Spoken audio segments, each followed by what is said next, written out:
You all to the Cabinet meeting on Thursday, the 19th September. We'll begin with apologies for absence first, please. Thank you, Leader. Apology from Councillor Elliott King. Are there any other apologies for absence? No? Okay, thank you. We'll move on to disclosures of personal or prejudicial interest. I'll take them from you. Councillor Smith. Yeah, item 7, local authority government appointments. I'm a member of the panel and I've got dispensation to remain but not vote. Okay, thank you. Councillor Francis Davis. Item 16, there is official postal rulings mentioned. Okay, thank you. Councillor Gibbard. Yeah, item 16, personal interest, season ticket holder and supporters club member of Swansea RFC. Okay, thank you. Any other declarations of interest? No. Okay, thank you. We'll move then on to the minutes of the previous meeting. They're on pages 1 to 7 of your agendas. I've not had any requests for any amendments, but happy to take any if anybody has them today. If not, can I ask for I'll happy to move the minutes. Can I ask for a seconder, please? Thank you. All in favour, if you could show. Thank you very much. Those are agreed. Announcements of Leader of the Council. I have no announcements this morning. So we'll move on to public question time. Have we any requests for questions from members of the public? None. Okay. On to councillor question time. Do you have any councillors present who wish to ask questions on the open part of the agenda? Nope, no present. So we'll move on then to item 7, which is local authority governor appointments. Councillor Smith. Thank you, Leader, and happy to move the report and thank the, I think it's 8 people that have come forward and have been recommended for appointment this morning. Happy to move, Leader. Okay, many thanks. I'm happy to second that report. Are there any questions or comments for Councillor Smith? If not, then we'll go to the vote. If you could show if you're in favour, please. Thank you very much. That is approved.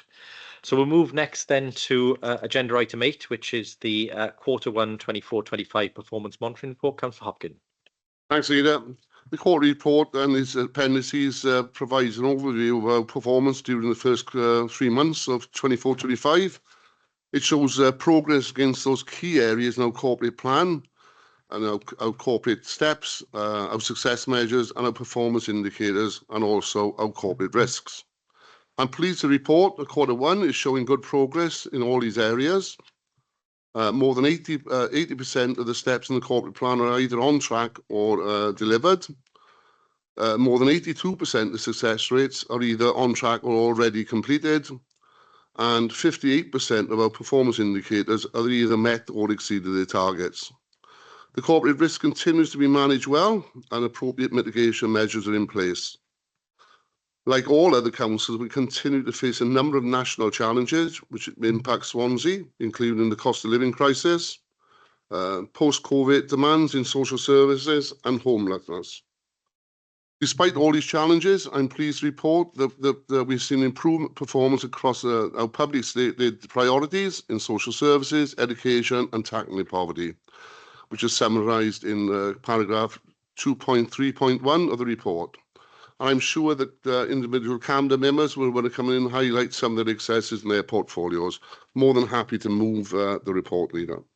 Thank you very much, Councillor Hopkins. And again, I'm happy to second and thank you for bringing this report. As you say, it shows good progress and performance in a number of areas. And I'm sure Cabinet members will want to say some comments around areas respective to their portfolios. Councillor Stevens. Yeah, thanks, Chair, and thanks, Councillor Hopkins, for bringing the report. There are a number of positive areas through the appendix, in particular around nature recovery. And I'll highlight just one or two. In fact, we're well on our commitment. We've planted hundreds of trees throughout the quarter, and we've also there's another point on that we've continue with the LED street lighting installation program, and that means that there's over 90% of our street lights have been changed, which is actually 26,521 as noted in the appendix. So another area that is worthy of a mention as well is the SUDS program that we've recently installed down in Sandfields to help combat climate change, and it's an excellent it's an excellent scheme that is showcases a collaborative working between highways, parks and cleansing and nature conservation, and that I had the pleasure of visiting recently as well. So yeah, I just wanted to highlight that as well, Chair. So I'm more than happy to support the report. Yeah, thank you very much, Councillor Stevens. Councillor Gibbard. Thank you. Yeah, we've got continuing good performance in a lot of areas across social services, particularly in respect of safeguarding. You know, our robust processes and our everyone is business attitude across the council is continuing to do well. We've had some really excellent outcomes in our adult services reablement, both in the community and residential at Bonamine House. Our rates of looked after children and on those on the child protection register are stable, which is good considering the unprecedented demand and the difficulties and complexities that we got in the community with the cost of living crisis. So that is coming through into some areas of our work, obviously continuing to put huge pressure on our services. But I just want to put on record my thanks to all our staff who are working incredibly hard to do what's best for children, families and adults around Swansea. Thank you very much, Councillor Gibbard. Yes, excellent performance again. Councillor Lewis. Thank you, Leader, and thank you to Councillor Hopkins for the report. I think it would be remiss of me, though, not to give regard to the fact that homelessness and housing supply are showing as red.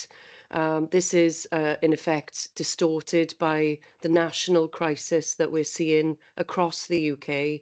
And as I said in a recent scrutiny meeting, actually I still feel that we should pay tribute to the excellent work that our housing teams are doing on the ground. The numbers in B&B are increasing, but that doesn't mean that they're stagnant and they are the same people. We're actually moving on more people than we've ever moved on in the past. So it is, in effect, a distorted success story.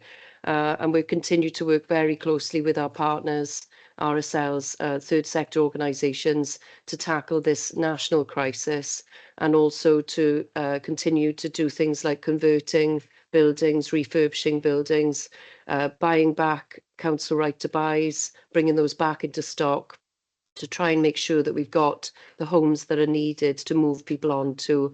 So even though it's showing red, I'm sure it's showing red across the UK for all councils at this point, but the teams are doing fantastic work and their dedication and commitment is very visible. So just wanted to highlight that and thank the teams for all their hard work.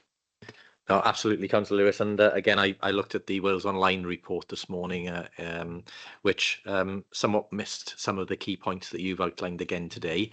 I think the other factor that's really relevant to Swansea is that we've made a specific commitment to keep people off the streets, which isn't in place in many places across the UK. And if you travel around the UK at the moment, you will see many people out on the streets not being given temporary accommodation. We've chosen to avoid that scenario, which is why we then have additional pressures in our temporary accommodation. So absolutely, it's a national picture, and we should never lose sight of the fact that it was under the Tory government in the 80s where vast amounts of housing stock were sold off. And that money was not retained for the council to replace that stock, but it was sent to Central Treasury in London. So we not only lost the houses, but we lost the money. And how many houses were sold? About 4,000. How many short are we at the moment? About 4,000. So again, you know, it's obvious that people will look to us for solutions, and I'm very pleased to see the work that's going on, but we should never forget the people who actually created this crisis in the first place, robbed us of our housing and took the money and spent it on other things, because that is what they did. Okay, Councillor Smith.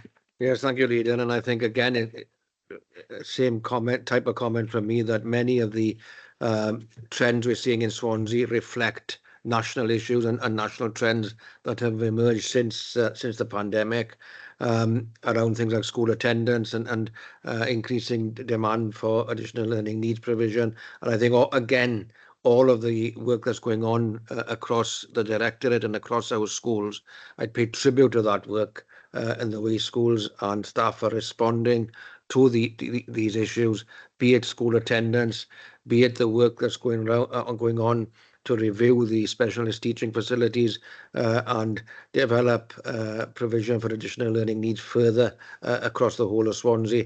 The investment in school leadership and so on, all of these are going to put Swansea in a position not only to respond to the issues we're facing, but to make progress in future. And I think we are certainly building those foundations now. So I take this as a positive message, Leader. Absolutely, Councillor Smith. Thank you for that. Councillor Francis Davis. Yeah, I mean, I was very pleased with the report, the amount of greens on this report. And I look at the transforming the city and county's infrastructure support a strong and resilient economy by focusing on key developments and enhancing key assets. You want to get a walk around the city now to see what's happening. You know, the Albert Hall is now being opened and really busy, and people are very pleased that we've retained a heritage building. The Palace Theatre scaffolding's down, ready for occupation, which creates hundreds of jobs.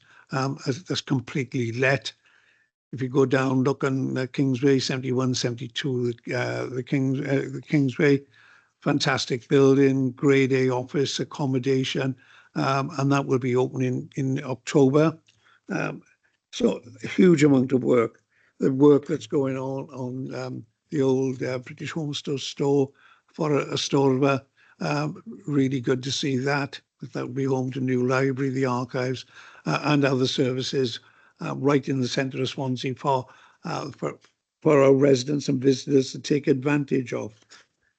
The amount of transforming town grants, and I think because the council's leading this, it now seen the public sector as well, companies making sure that they are investing locally in Swansea. There's well over £1 billion worth of transformation going on before our eyes in Swansea, probably leading the way in Wales on the amount of work that's going here. And it was great to see that we are now, I think, one of the seventh most important city now to invest in, and prices going up as well for on real estate. So I am really pleased with the economic development team, and in particular, I know the section headed by Paul Ralph, that the work that they've done, and using the Shared Prosperity Fund, working with Welsh Government on the Transforming Town Grant. There's a lot to be encouraged about this, and things like Castle Square going to be redeveloped, and it's great to see that businesses are transforming in Oxford Street, getting people to live above the shops and transforming shops that are more suitable for today's customers. So very pleased. Thank you. Yeah, thank you, Councillor Francis Davis, and again for the work that you and your teams are doing on this. You are right. I mean, the PwC Good Growth for Cities report has stated that Swansea's economic growth prospects are very strong. Of the 52 cities they evaluated within the report, Swansea has the 7th highest economic growth forecast this year, and of course that is excluding the developments that have come online or are due to come online, which will add over 1,000 jobs, permanent jobs into the core city centre. And of course, this cabinet will be asked to make decisions shortly on the new public sector hub, the new hotel across from the arena. We know that we are going to commence the new Castle Gardens. We will be opening the new public sector hub in the Old British Home Stores store next May or June. And on top of that, there are a number of private sector developments coming in on the back of that, as you've said. So the strategy is working really well. We are seeing private sector development coming in and investment coming in, meaning it's not only left to the council to do the heavy lifting within the city. And, you know, about helping people whilst they're in poverty to get out of poverty, but then to find them good quality employment is really important. So it's two sides of the same coin. And again, thank you very much for the work done on that. Councillor Pugh? Sorry, Councillor Anthony. Apologies. So I would have answered. I still say it all the time. Following on from Councillor Francis Davis speak about the SPF funding and Paul Ralph's team and everything. They've done a fantastic job. You know, they're working really close with partners out there. They're working with the employability team within the council, they're working with the poverty teams, with the enabling communities teams. You know, it's very you know, far and wide across the council, where we can see any sort of way that we can improve services or make a difference. You know, they're there, and particularly Elliot Williams and Nia Pugh, they've gone above and beyond to get people into our schemes that we've got, to give people a chance of that chicken and egg scenario of where, how do you get a job if you haven't got experience? You know, how do you get experience in the first place, sort of thing, you know. And we are seeing the big differences to people's lives. We have many people that come and they're not able to, they come to the Swansea with it Britain, they're not able to use the qualifications from their other countries, and they have to start all over again, you know. And we have really fabulous officers that are very, very supportive, along with our employability teams, who are really seeing vulnerable people, people that are far from ready for employment. They need a lot of support and everything. And that's the difference between the council and the DWP and everything. We do that wraparound support. You know, we're seeing very sad but fantastic outcomes with welfare rights. You know, they are really working closely with our housing officers, with our social workers, with our local area coordinators. And therefore, you can reach more people out there, you know, and we're hearing stories of people being paid, you know, £9,000 in back payments that they could never have got on their own and things like that. You know, it is amazing. It's very sad that the people weren't told they were allowed to do these things in the first place, but our officers are really there to support. You know, the cost of living has had a massive effect, and, you know, the poverty team, our poverty forum, really everybody around the council is part of it. Our community cohesion teams, they've had difficult times lately. People out there have struggled. It's been, you know, a hotbed of tensions around the country and everything. And I think that the teams and working in partnership have done a wonderful job in Swansea, that we haven't seen the same things as other cities have seen. You know, we've been able to be, people know they supported and that. So I just want to thank everyone, really. Do you know what I mean? Because by working in partnership as well, we're able to do more. And I think we really are reaching people, and the report shows it. So yeah, thanks. Yeah, thank you, Councillor Antley. Absolutely agree with that. And again, we have strong, effective partnerships and relationships with other bodies to help make sure we've got that safety net across Swansea and that people are being supported. As you say, I think we had an example recently of someone within the Bonnie Mine area of the city receiving around £9,000 of additional support that they would otherwise have missed out on. And again, it's important that we continue the work to make sure people get the support they need. So again, thank you very much for that. And again, that is picked up in the PwC report that Swansea's demonstrating is making the progress in those areas to help people in terms of work-life balance and other aspects that the report looks at. Councillor Gwilliam. I can get the mic to work. Yeah, thank you, Leader. I just wanted to touch upon the Tackling Poverty team as well, and the grants that have gone out this summer to support families, not only for activities and opportunities, but food support as well, which I know has gone a long way. And lots of our groups, you know, volunteers right across the city have cooked, you know, prepared meals, they've made sandwiches, and they've really supported a lot of families that would have struggled through that summer period. And I think it's really important to acknowledge that the teams have worked tirelessly to ensure that those grants have gone out to those organisations that are in our communities and serving our communities.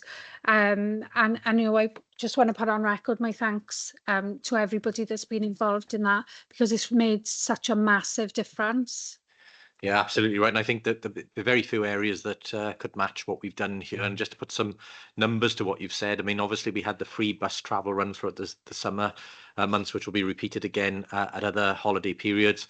In terms of the holiday fund, over £150,000 was awarded to 48 organisations. And as of the end of August, we know that over 70,000 free meals have been provided to families across Swansea. Around £500,000 was awarded to 164 organisations to help with free activities for all age groups across Swansea. We're fortunate, obviously, to have Cwtch Mawr multi-bank, which the council formally financially supports. And again, thousands of packages of support have gone out to families. These are brand new goods that go out to families to help them with the support they need, and over 1,000 rucksack packs were provided to school-age children to help them as they return to school. We've also issued over £25,000 to 22 organisations as part of the Growing Men's Shed and Women's Shed initiative, and £65,000 has been awarded to help with period dignity, making sure that women across Swansea can access period products. So again, a whole range of support there that is really making a difference to families and individuals across Swansea. So again, thank you for the work that you and your teams are doing to help with that. Are there any other comments or questions? If not, again, thank you, Councillor Hopkins, for bringing this report. It's a really good report, and as you can see, a lot of work going on across a number of areas of the council. With that then, the recommendations are on page 14. Can I ask you to show if you're all in approval, please? Thank you very much. That is agreed. We'll move on then to item 9, which is the revenue and capital budget monitoring for the first quarter of 24-25. As is usual, I'll call the Chief Finance Officer in first to give us his technical overview of the report. Mr. Smith.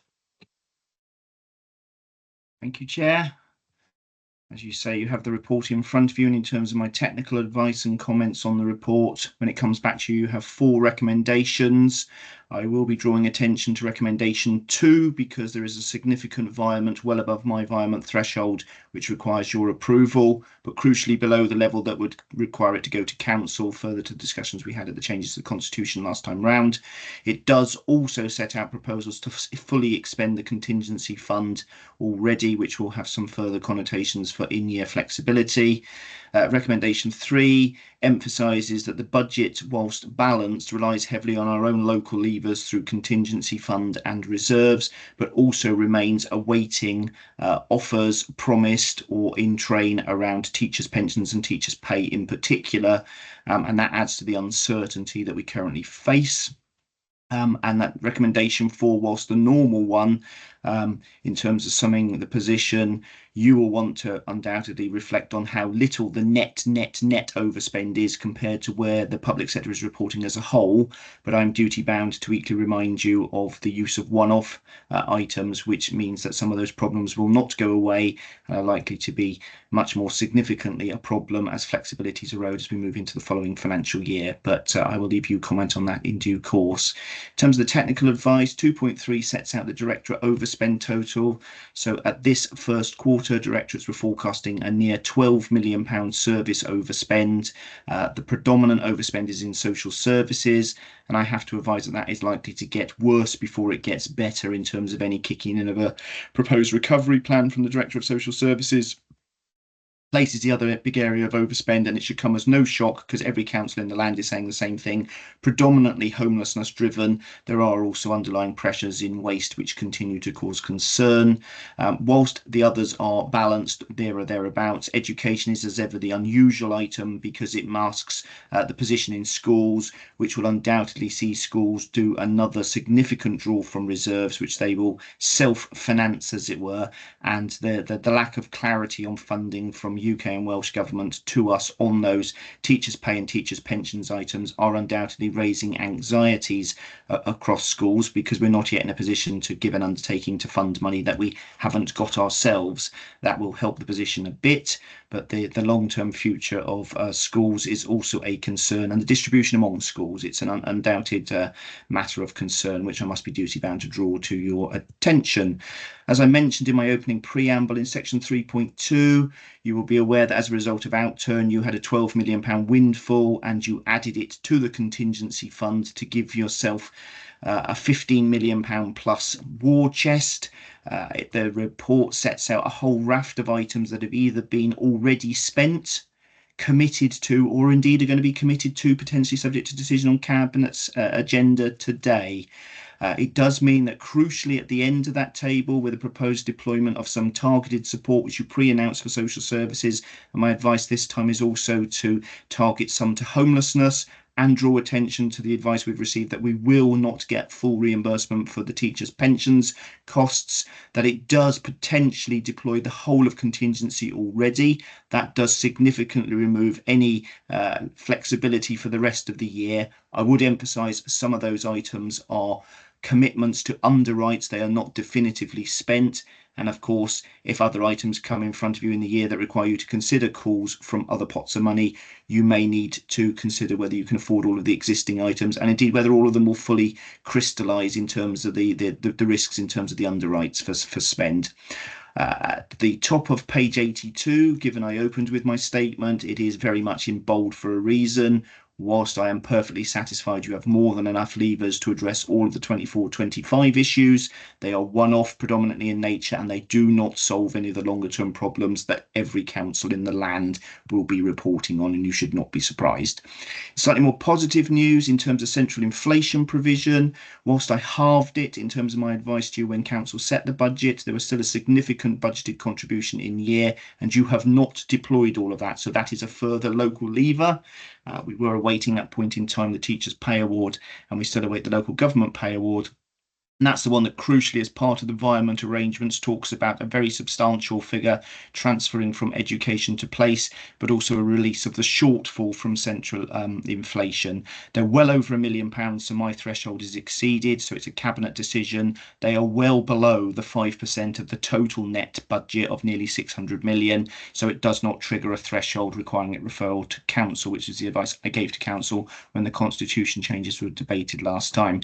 Savings tracker is early doors. It's a little bit light in terms of where I'd like to be in terms of delivery of savings so far, but it is a useful tool to give us a guide to where we are going. The revenue budget summary in section 6 pulls that together in terms of the service overspending, the suggestion that there is a triaging to homelessness and social services. The rest is taken from contingency, and that net shortfall on transport is vired. It does mean the table over the page on page 84 does mean that your net one-off position is a forecast overspend of just under £500,000, which I'm sure you will want to reflect on as nothing but good news in the current environment, but my advice remains difficult going forward. Paragraph B below that makes clear, though, that we continue to significantly underspend on capital financing, and in line with the strategy set out and approved by council over several years, that isn't used to offset in-year revenue spending, underspending or overspending. It is continued to assumed to flow through to the capital equalisation reserve to help finance the overall capital financing strategy, and that remains a strength to the levers you have longer term on capital financing. There are a number of uncertainties. We don't know the pay awards. There are a number of things yet to be resolved in the current year. So it is appropriate to hold money back in central inflation at the moment. Section 7 sets out the capital budget in normal format, and spend is in line proportionately with where we are normally at this time of the first quarter report. The HRA is undoubtedly under pressure in section 8, and members may wish to comment on that, the lead member in particular. There are pressures there, but we did add to the housing revenue account reserves at the end of the year, and we have some cushioning against the risks that are undoubtedly faced. The report, as ever, then goes on into detail in the various appendices in terms of director comments and the tracker. I just pull your attention to the Appendix A, which reduces it as ever down to a single page. You have net directorate expenditure over by just under 12 million. You have a deployment of an assumed amount of the inflation figure. It doesn't include yet the environment to place to cover for the education shortfall, because you haven't yet made that decision. That's one of the recommendations. If you so do, the second quarter will reflect that it has been vired away, and the contingency fund shows 8 million underspent, but that's the 8 million which is the 6 million underwrite for social services and the 2 million for homelessness, which is why that figure is that figure. Middle of the page, you see net interest charges. We anticipate at least £7 million in the year, which, as anticipated, should flow through to the capital equalisation reserve, and that is why when you look at the proposed use of reserves, yes, the budget was set with a £24 million draw from reserves. We are currently anticipating an £11 million draw from reserves. That crucially excludes schools, and there will be a draw from schools reserves once they've advised us of their position through the year. So that will add to the overall draw from earmarked reserves. But at the moment, you should not be surprised to see that level of reduction, because 7 million is flowing to the capital equalisation reserve. The rest is the underspend currently on central inflation, which, if not deployed, will be added to earmarked reserves, less the little bit of overspending of just under £500,000. So compared to where other authorities are likely to be in year, I am sure you will be pleased to receive the report and make comments accordingly. but you will remain concerned, as will everyone else, around what happens going forward into to next year, and what is anticipated still to be, subject to national announcements, a difficult budget round. That's my end of my technical advice, Leader. Thank you very much. Thank you, Mr. Smith, and thank you for the work you've done on this report again with your team. As you say, we still are in a position where we have a great deal of uncertainty. We're waiting the new government's budget on the 30th of October, which will then inform the decisions available to the Welsh Government in December. So therefore, we do have to do a little bit of planning in the dark at the moment. And as you say, whilst there are indications of amounts of pay awards and monies that potentially will flow through to us from decisions of both governments, those are not yet locked in. As you quite rightly pointed to, usually in Q1 we start the year in the worst position probably of the year in terms of where we see potential overspends. And without our ability to deploy some of the contingency, then we would be up around £12 million, which is probably a usual position that we see at Q1. And certainly if you look around Wales, that is the position, if not worse, that councils are reporting across Wales. I think the total pressures I think we've reported to Welsh Government at the moment are in excess of 500 million for councils across Wales. So the problems are real, and specifically in areas of social care where pressures are acute across Wales. And again, that is one of the reasons why we're taking urgent action, and that's what's proposed in this report, to pump in an additional £6 million into social care in Swansea, on top of the record-breaking amount that we pumped in March this year. So taking action early to allow our social care officers and the cabinet member to make necessary decisions to deal with the pressures. In addition, as Mr. Smith said, in table 3.2, there are some key announcements which we ran through at a previous cabinet as our intention to invest. Those are now reflected in that table, and they include dealing with the overspend that we project on homelessness, and we talked about that recently. Obviously, recognising that there is likely to be a shortfall in teachers' pensions, dealing with the extra capital going into highways and others, and those are contained within reports in this pack, and also making a number of investments that we believe are necessary priorities as part of our ability to invest in services and infrastructure across the council. So, as you alluded to, in an overspend position at Q1 of less than £500,000, it will look remarkable, but it does obscure some ongoing significant pressures. And the position that we will continue to lay out to the Welsh Government and to the new UK Government is that there needs to be structural changes in terms of how local government is funded, both in England and in Wales. And that includes some key decisions for both governments in terms of pay awards, in terms of investment in services, to allow us to deliver the services we wish to the level that we wish to deliver them. So again, we will continue to lobby both governments, but unfortunately, until we get through the UK budget statement in October and then the Welsh Government, we won't have full clarity in terms of what next year looks like. But this is a good position for us to start from, but we are having to deal actively with pressures throughout the year to maintain this, and obviously to reach a balanced position at outturn next year. Okay, so I'll formally move the report. Could I ask for a seconder, please? Thank you, Councillor Lewis. Councillor Lewis, do you want to come in on HRA items? I thought you might want to. Yes, please. Thank you, Leader. And I just remind Cabinet of the significant investment that we plan for this year, over £55 million in council housing in our existing homes and improving those, and also delivering new homes across Swansea. We've in a good, strong position, Q1, with a spend of almost £9.5 million, but we will be keeping a close eye to make sure that we maximise the spend and reach that £55 million target. But as Mr. Smith referred to in item 8 of the report, we are seeing some fairly significant overspends in terms of our backlog of maintenance and repairs in our council homes. We do need to get a grip of that, because if we don't, then we could end up £5 million overspent this capital year. And so a working group has been pulled together with the housing teams and building services to look at the reasons in the background of why this overspend is happening. It's partially, we feel, due to the backlog of maintenance repairs during COVID, and we're still playing catch up, and also inflationary increases in terms of the cost of building materials and the delivery of the repairs themselves. But we will use the working group to make sure we can keep a control of that spend. But it is still a good news story. We're still investing in existing council homes for the benefit of our tenants to improve their well-being and their lifestyle in our council properties. And as a landlord, that is a commitment that is very close to our hearts. So we continue to invest for the benefit of our council tenants. Yeah, thank you very much, Councillor Lewis. Absolutely agree. And I know you're due to make some formal announcements in terms of the tower blocks at the top of High Street and the work that and the investment will go in there. And we look forward to those announcements. Are there any other cabinet members who wish to comment on the report? If not, it's been moved and seconded. You've had the technical advice from Mr. Smith. So again, thank you, Mr. Smith, for that. Are we all happy to agree? Okay, thank you very much. That is approved. We'll move then to item 10, which is the review of gambling policy. Councillor Hopkins.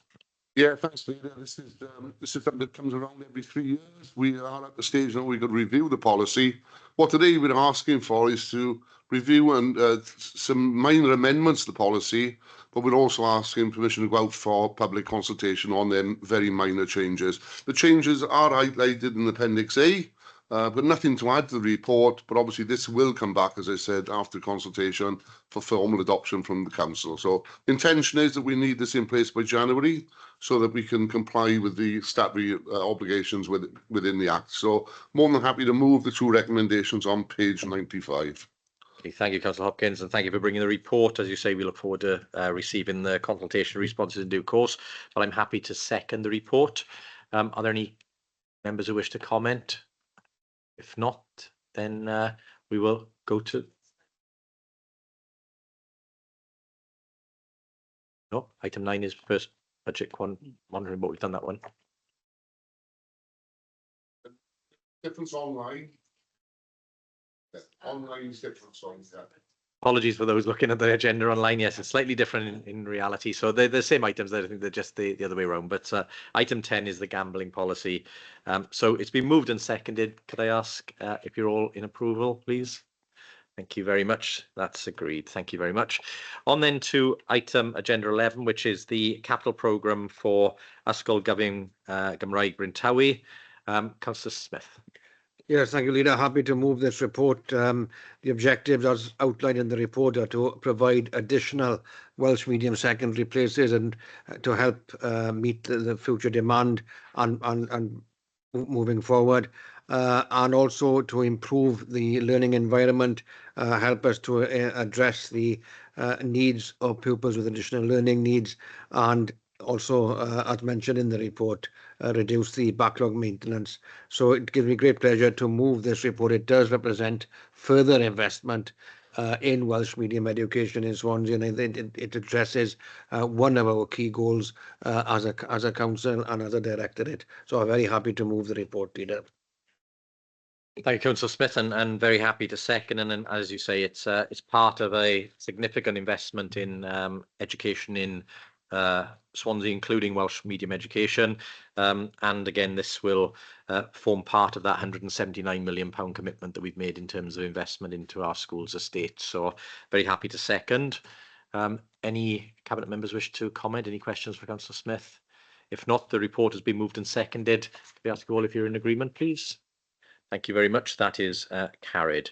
So we'll move then to agenda item 12, which is the investment in the additional community budget capital for 24 to 25. This is a joint report between myself and Councillor Robert Francis Davis. Perhaps if I just cover the financial elements in moving the report, then I'll come to Councillor Francis Davis to second. As we referred to in the recent report, we took on first quarter monitoring with Mr. Smith. There are a number of items that we've now agreed, which flow forward into this report. And specifically, they are additional capital sums for the delivery of some of the priorities that we have promised the people of Swansea. One being an additional £1 million into the skate park improvement scheme. That brings the total capital sum directly into that scheme to £2 million.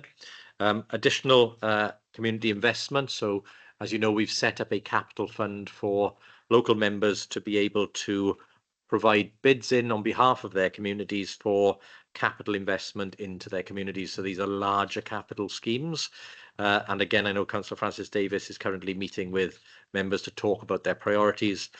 This allows them to use their existing 15,000 per annum community budget to match fund against that larger scheme on a 30/70 basis to deliver those. So that brings that central scheme value to £2 million. And of course, this is in addition to the other items that we invested in terms of that £12 million or £30 million delegation that we've just made. So I'm very happy to move the report. I think, again, it'll be good to see these schemes being delivered.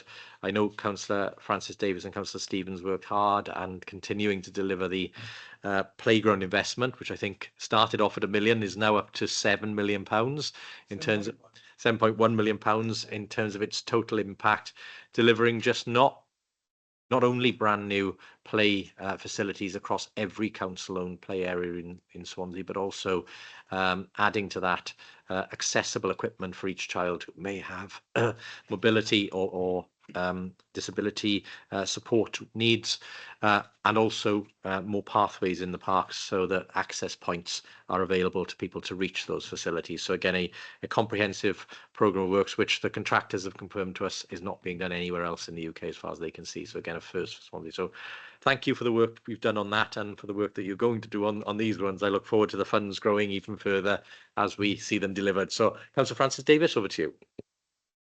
Yeah, personally, I'd like to thank you for being a leader that listens, and I've been around long enough now to look at things historically, and from 2004 to 2012, and I was cabinet member for leisure up until 2004. Then there was this gap. We had austerity budgets. You all remember the austerity budgets, and children, as far as I'm concerned, have a right to play. We can sign up to the United Nations rights to the child, but unless there's actions behind the United Nations rights to the child, sometimes these policies can be meaningless. I remember asking you for £250,000 so that we can put some play equipment into our parks, because we'd had years and years and years of no investment in our parks, but play equipment being taken out and taken out and taken out. And it was, it was sorrowful to watch the children going into parks and seeing the play equipment not fit for purpose. As you said, we've invested £7.1 million in our parks. There's no area of Swansea now that children can't access a quality play area within their sort of walking distance with their parents to take them. And we are leading the way, certainly in Wales, if not Britain, in what we have done to invest in children's play. But there's been demands then from the older children saying, that, we're interested in skateboarding or small wheels, whether it's bum tracks, and you give us £1 million. We took on consultants Curve, who came up with the remit was to find something that, what could they deliver for £1 million? The only trouble is that what their findings were that we would need to spend about £2.7 million.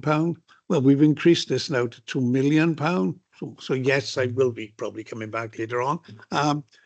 But we can then make sure that every child or every adult as well who are into skateboarding, and there's a lot of those, will be able to get access to a pump track or skateboarding within a 2-mile radius, wherever you live in Swansea. I think my ambition is to make Swansea the skateboarding small wheel capital of Wales. And I think with the programme we've got and carrying out, I see that we get there. So this extra £1 million, making it up to £2 million, is absolutely first class, and thank you, Leader. Then the additional £1 million in the Community Investment Fund. I voted for a Welsh government because I believed in that word subsidiarity, where decisions are made more locally. And there's nobody more local than local government. Local government is closer to the people. We're there. We deliver services. We understand delivering services. Nobody else in the country, whether it's central government, even Welsh government, I really understand delivering services like local government. Local government lead the way. We get frustrated. We don't get enough finance to do it, but we can understand the reasons why. But we are closer to it. And councillors know what their own communities are. And each community is different. And that word subsidiarity is making sure that the councillors now can have their voice. You were probably the first in Wales to come forward, leader, where a community budget was allocated to councillors, like they could make those small differences. Those now put together with this budget can actually do even more capital schemes to make sure that we are delivering for our communities. So thank you for that extra £1 million of the £2 million. That will make a difference. Councillor Stevens and myself are already been meeting with wards, and they are really welcoming this, that it can make a difference in their wards. And this to me has made such a difference. I think this will be welcomed like we did with the children's play. It's just an extension of that. And when you look at the 2 million, the 2 million, £4 million on top of the £7 million that we put into children's play, that has made such a difference into our community. So thank you, leader, for listening. Because since the last 10 years since you've been leader, it has made such a difference. And that the way you understand finance and work closely with Section 151 officer, Ben Smith, we're making sure that what is available to spend, we spend. So I'm really happy to second this. Thank you very much for that, Councillor Francis Davis. Appreciate the words there. Councillor Stevens.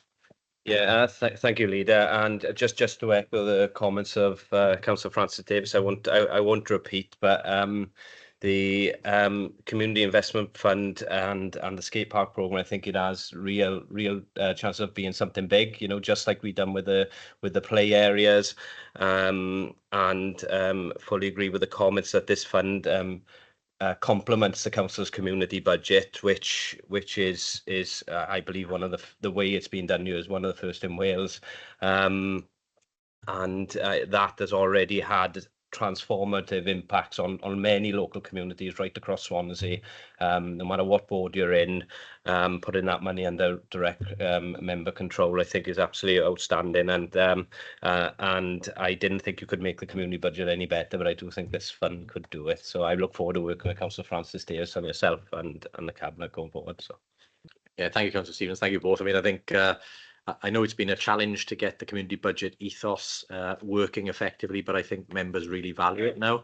And I think that the challenge that members had previously was they had requests from residents to deliver stuff, but they didn't have access to the funds to be able to do it. Now, that principle of putting spend directly under the control of local members is really important one.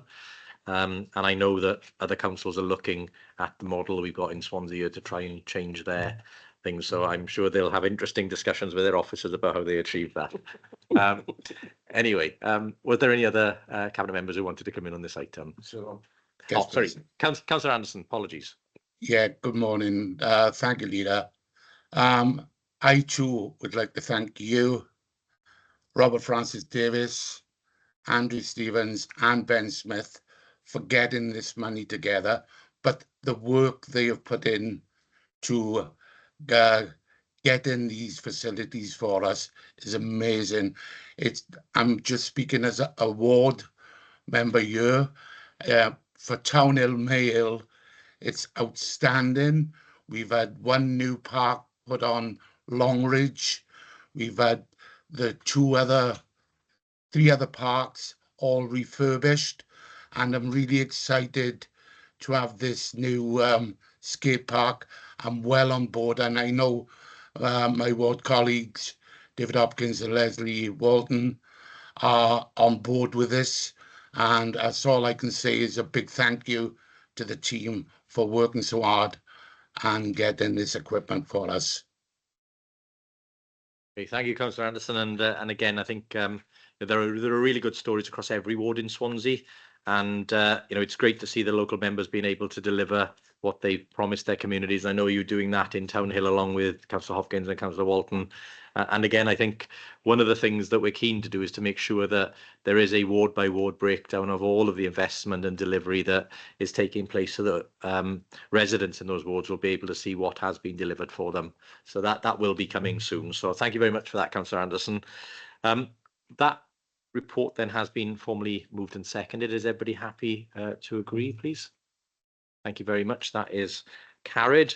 We'll move on then to agenda item 13, which is another financial PR Rule 7, and this is for additional capital into highways infrastructure. Councillor Stevens. Yeah, thank you, Leader. So I'm pleased to bring the report for an additional 1.2 million into our highways and adjoining infrastructure. So this will the funding will add to the previous reports that I've brought and help address the condition on our highways and potentially some of our parks, footpaths, and some of those links. So in addition to road resurfacing, we're intending to allocate some for accessibility improvements, building on the drop curb budget that you announced last year as well, to address some areas of community concerns across a number of wards in Swansea.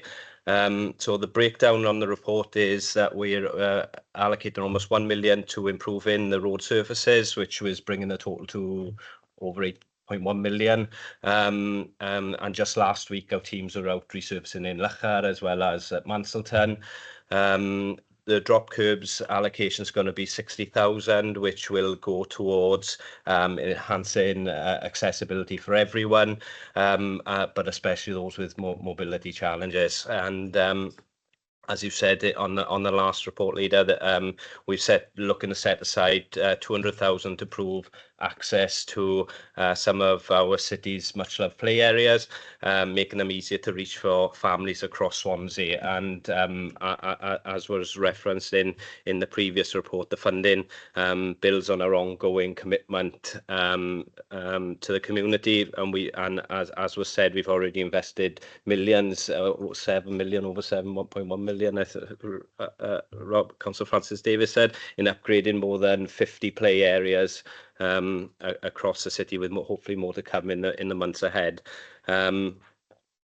It's been, as was rightly said, it's been such a success, and receiving lots of positive feedback from parents and carers. But we have heard, as you know, Leader, that in some places that access can still be quite challenging, particularly for children, for disabled children and their carers. So this is why an additional 200,000 is dedicated to solving those issues and ensuring our play areas are accessible to everyone. Without further, Chair, I just want to put on thanks my records to Bob Fenwick for pulling together the report, and our entire highways team for the work they do on a daily basis. So thanks. Yeah, thank you, Councillor Stevens. And again, I'll formally second, but again, thank you and the team for the work that's being done.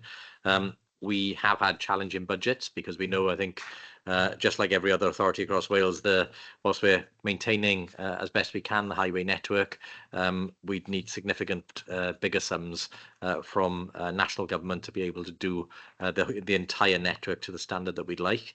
But again, thankful for the work the teams did, and I know that again we've changed the system so that every ward gets an allocation of additional time for repairs for patching services, so that they can get their roads and streets resurfaced.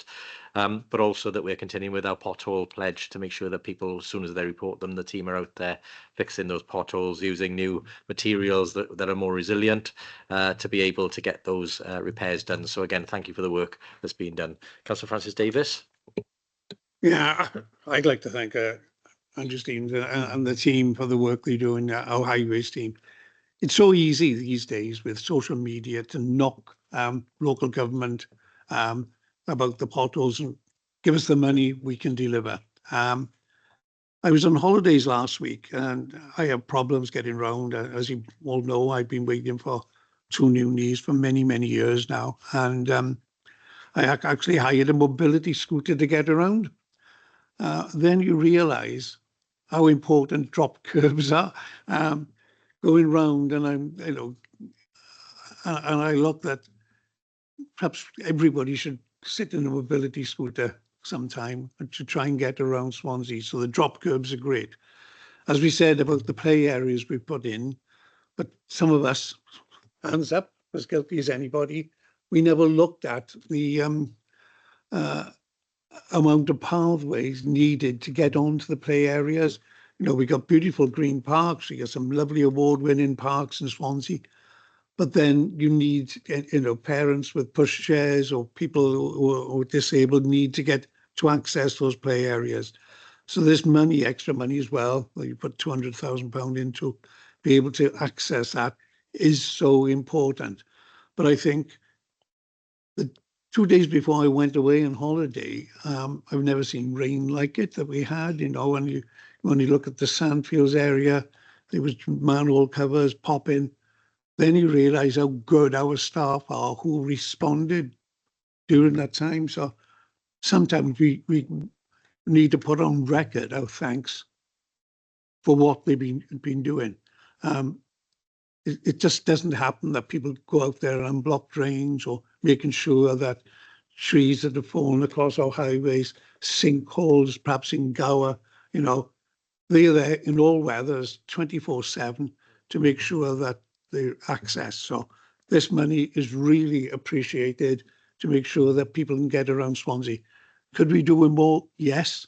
I think we are doing more than all other authorities, this money being made available. But during hard financial times, it is important that they go. But it's important that we thank our staff as well. Absolutely agree with every word of that, Councillor Francis Davis. And yes, until you encounter mobility issues, you don't realise how important things like drops curbs are. And again, that is why we wanted to make sure that this additional money included an additional sum so that we can do more of that. But again, we've got thousands of miles of pavements and walkways, so it is important that we continue to focus on the areas in most need, but we'll continue to adapt and amend footways as more resources become available. Okay, the report has been moved and seconded. Could I ask you all if you're in favour? Thank you very much. That is agreed. So that brings us to the end of the open part of the agenda. So if I just pause there while we pause the, sorry, I'll do item 14 first. So you have therefore a report before us now, which the Chief Legal Officer lays out the rationale for going into private session. They are on pages 179 to 182. Are you all happy to accept the Legal Officer's recommendation? Okay, thank you very much. And we'll pause there.